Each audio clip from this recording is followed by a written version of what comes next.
Сәлеметсіздер ме, қымбатты көрермендер, каналымызға қош келдіңіздер.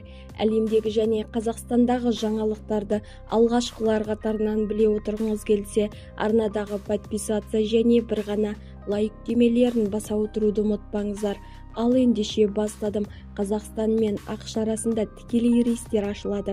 2025 жылдың соңына дейін іске қосылады деген жоспар бар. Қазақстанға ақш федералдық авиациялық әкімшілігінің өкілдері келді. Олар Қазақстанның авиация саласына және ұшу қауіпсіздігін қадағалау жүйесіне көшенді талдау жүргізеді. Тікелей рейстердің ашылуы Қазақстан аудиттен сәтті өткеннен кейін және келесі жылы Boeing 787 Dreamliner сияқты ұзақ қашықтыққа ұшатын әуе лайнерлері келгеннен кейін жүзеге асырылады деп хабарлады елдің азаматтық авиация комитеті. Бізді тамашалауда жалғастырыңыздар. Сау саламатта болыңыздар.